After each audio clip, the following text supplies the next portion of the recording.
Эрүүл мэндийн үйлдвэрчний эвлэлийн 95 жил Монгол улсад үйлдвэрчний холбоо үүссэний 100 жил болж байгаа тохиолдуулан эрүүл мэндийн салбарт олон жил тасралтгүй ажилласан их эрх эмч эмнэлгийн ажилчдыг төр засгийн зүгээс шагнаж урамшууллаа. Тодорхойлбол шаасны нэрмжил улсын 3 дугаар эмнэлгийн хорон дараагаар олон жил ажилласан Өрхангай аймгийн Үлзий сумын харьяат Нацаг нэмийг төрийн дэд одон медалаар ингэнийг нэмэлтсэн юм. За улмаар Монголын үйлдвэрчний эвлэлийн холбооны ерөнхийлөгч Амгланбаатар, эрүүл мэндийн үйлдвэрчний эвлэлийн холбооны тэргүүн Мегмар, үйлдвэрчний эвлэлийн ёслолын хилцээ хамт олонд шагналыг гардуулсан юм а.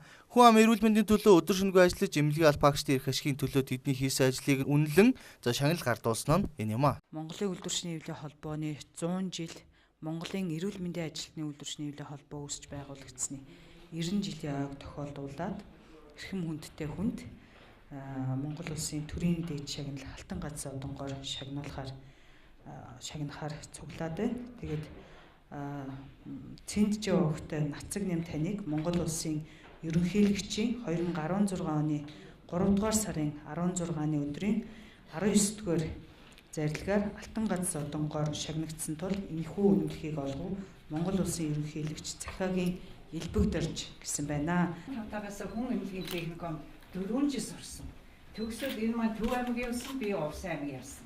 Ингээд 70 онд хоёулаа буцаж Улаанбаатар хотод ирээд тэгээд хоёулаа одоо тэр оноос хойш эрүүл мэндийн яам 3 дугаар эмнэлэг энэ маань үйлдвэрчний ажлаа хийгээд би одоо яг хөө эмнэлгийн ажлыг хийгээд ингээд өдний хүртэл одоо бит хоёр яаж ийм гэхээр 3 дугаар эмнэлгийн Ахмадын зөвлөлийн бас тэргүүлэгч гээд ингээд бас салахгүй явж байна.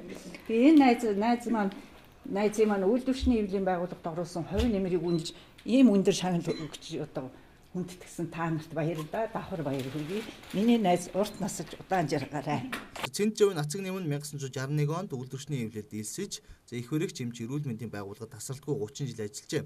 Үүнээс Монголын үйлдвэрчний эвлэлийн байгууллагад 18 жил ажиллаж чөлөөнд гарсан юм. Мөн чөлөөнд гарсан ханаа хороо хоршооны Ахмадын байгууллагад үйлдвэрчний эвлэлийн болон эмчийн ажлаа хийж явсан байна.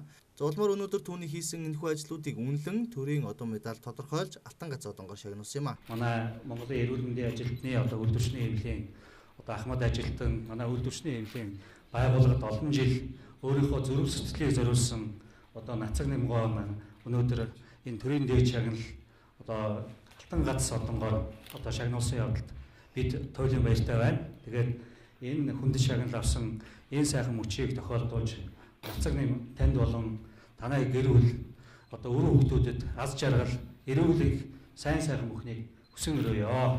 Тэгээд та нартай их баярлалаа. Энэ өндөр дээд шагналыг олгосонд дахин баярлалаа хэлье.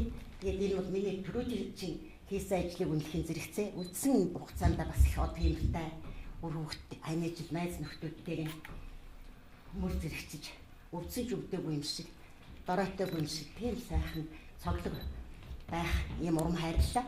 Та нартай их баярлалаа. Эрүүл мэндийн салбарыг хөгжүүлэх хүн ардынхаа эрүүл мэндийг сахин хамгаалах үүс дүр бүтээлтэй ажиллаж онцгой амжилт гаргасан эмч нарын хөдөлмөрийн үнэлэмжийг дээшлүүлж инхүү шагнаж урамшуулж байгааг албаныхан онцлог хэлж байлаа.